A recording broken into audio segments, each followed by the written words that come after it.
Good morning, everyone, and what a pleasure to see all of you here in this magnificent place. Welcome, and I think we have a story to tell, and that I hope is the reason why you are here. First of all, I would like to welcome our three distinguished guests who will take the floor afterwards, and let me present them to you. First of all, Mrs. Ilham Kadri, who is the CEO of Solvay. Solvay is one of those typical Belgian, a bit hidden gems. A company that is a long-term innovator and that has shown long-term technological leadership, and she will have the occasion to talk about it. Second person on stage will be Federica Mogherini. Federica Mogherini, who is now director of the College of Europe in Bruges, who is the former High Representative of the European Union, and we have spent many days together discussing, when I was Minister of Development, about the role of Europe in the world, and about openness, and about also how this openness is throughout the world under pressure today. Third person is Mr. Brandon Wen, who leads the Antwerp Fashion Academy. That's a very different world than the two other people who will come on stage. But that Fashion Academy is really a beacon in the world of creativity and a good example of what we are capable of in Belgium. There is a reason why we have chosen those three persons to be on stage and to talk about Belgium. And that's because the three of them represents three elements. It's openness to innovation, openness to partnerships, and openness to diversity. Those are the three pillars of the baseline for our country, which is embracing openness. We've asked him to be on stage. Also, as Arlene said, our modesty makes it hard for us to talk about ourselves, so then we ask three non-Belgians to do it.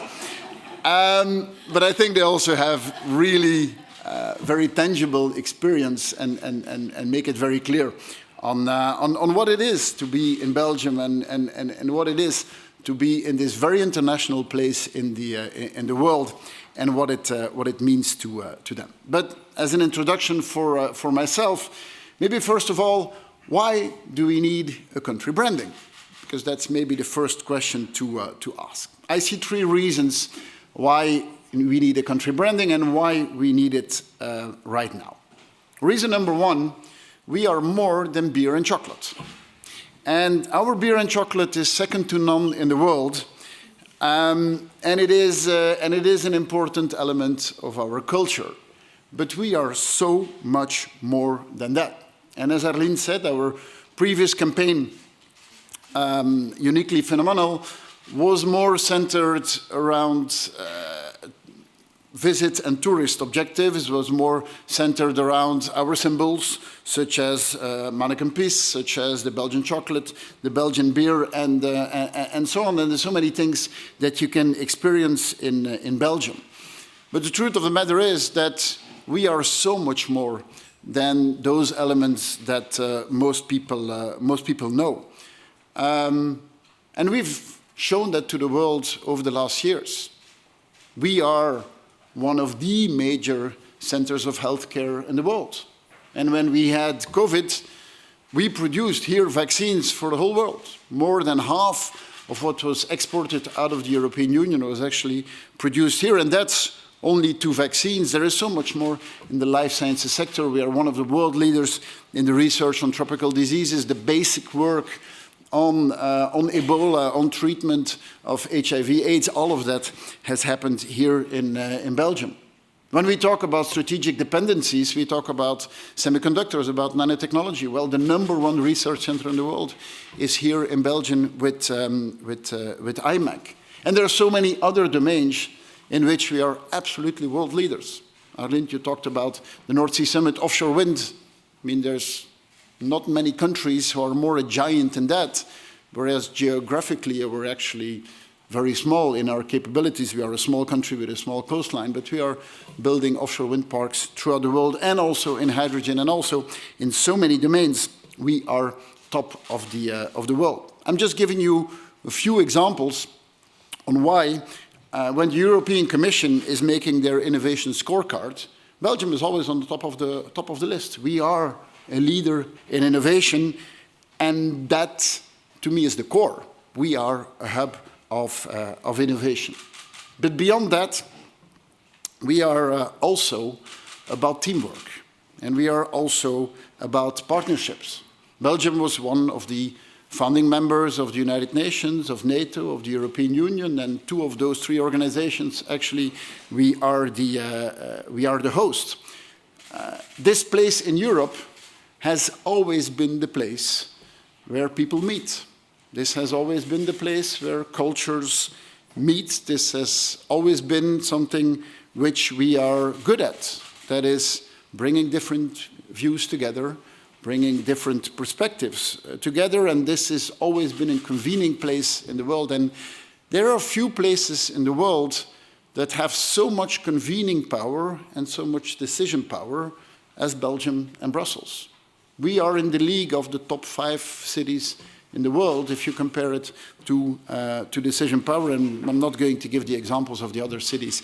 We're only going to talk about Belgium and about what we have here. Now, this sense of convening and this sense of partnership comes also with an openness for diversity. When Belgium was formed, almost 200 years ago, this is something we are going to celebrate later in 2030, we had one of the most liberal constitutions in the world, and our constitution is actually an example that has been used for so many other countries. Why was it such a beacon, that constitution? That is because it was extremely strong in protecting the basic rights and the basic freedoms of everyone. And indeed, if in a few days we are going to celebrate the fact that same-sex marriage is possible in Belgium for 20 years, we were number 2 in the world when we installed that, this is an example of our openness to diversity. And if you look at the Rainbow Index, in general, we are number 1 or number 2 on that index, which is an index which shows the support for the LGBTQI rights. Standing up for basic rights is important, and it is something that we have always been particularly strong at. Last weekend, here in Brussels, we had the Brussels Pride. More than 150,000 people come here. And this is much more than only about LGBTQI rights. This is about supporting diversity. This is about supporting the right to be who you want to be. It's also a moment where we say that we care about this, and we care about those places in the world where it is not easy, and we care about the fact that even within Europe, we see some societies struggling with difference and struggling with diversity. And we see some societies where freedom is being defined as everyone having the same worldview as the person who says he cares about freedom. That's not our perspective on diversity. So this was the number one reason. Number 2 reason is this moment is a moment where we as Belgians have to bring our A game. We have to show who we are because it matters to the world. Showing who you are, you have to do it especially at a moment where there are difficulties. And at the moment where there are difficulties, we are ready to stand up, to step up, and to show who we are, and to show what you are best at. And if we look at all the challenges we have, fighting climate change, international security, strengthening our industry in Europe, actually the elements we need to face those challenges, to tackle those challenges, are actually the things which are at the core of what we stand for. Embracing openness. This is what you need today. If you look at the Russian aggression, well, if we would not be strong at partnerships, if we would not be strong within the European Union, if we would not have been strong on the partnerships within NATO, where would we stand today? Being divided would weaken us in a tremendous way. If we look at global warming, I mean, if we want to fight global warming, how are we going to do it? Well, we are going to do it by embracing innovation, by embracing technology, by using economic growth. Not less economic growth, more economic growth, but better. Not in the same way as we have been doing it in the past decades. And what we have done with the North Sea Coalition is a good example, again, of the convening power that we have as a country. We brought together the state and government leaders of 9 countries together, who all believe that innovation and working together is going to be the solution. This spirit of partnership, this spirit of innovation, this spirit of creativity, this is also what inspired what I called, beginning of this week, the European Industrial Deal. And I had the occasion to present it to Chancellor Scholz in Berlin, and to also present it to the German industry.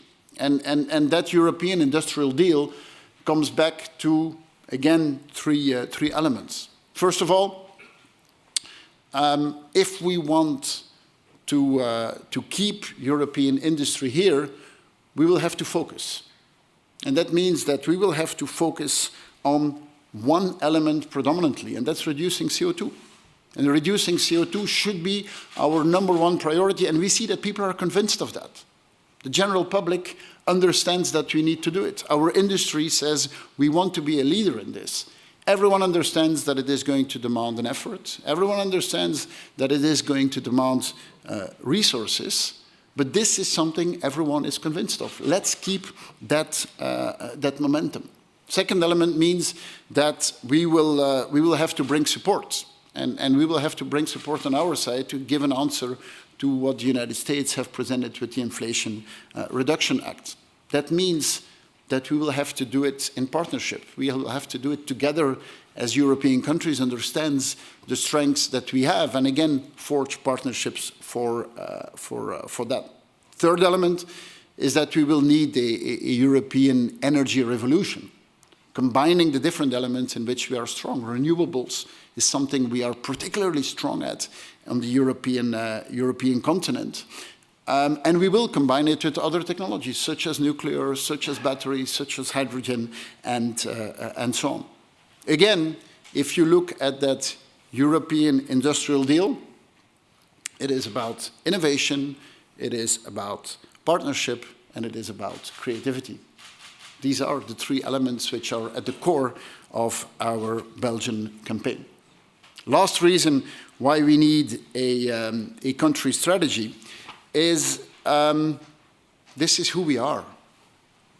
And it goes much further than a tagline, a nice logo, or a nice phrase. This is the core of who we are. This is our DNA. Openness to innovation, openness to partnerships, openness to diversity. It's more than attributes. It's the DNA of who we are. Today, we are in times where we should look outwards and not look inwards. We are at times where we need to deepen connections. We should not sever connections. We are at a time where we should celebrate diversity and not fear diversity. And so the launch of this campaign, it's much more than a baseline and a campaign. To me, what we do here is reaffirming the fundamental values that we stand for. It is a declaration of our commitment to openness, a declaration of our commitment to innovation, and a declaration of our commitment to partnerships. And this is our way to say that we Belgians, we welcome all innovators. We welcome everyone who wants to build bridges. We welcome everyone who wants to fight for fundamental rights. Here or in the rest of the world, there are not many places in the world that combine this. Is it to be active here and impact our society? Is it to be active here and impact the rest of the world? We are the prime place in the world for people who want to achieve this. So I'm looking forward to use this campaign, when we talk with people, to use this campaign when we are present at international events, and I hope that all of you will use it as well. Thank you for being present here. I look forward to the discussion.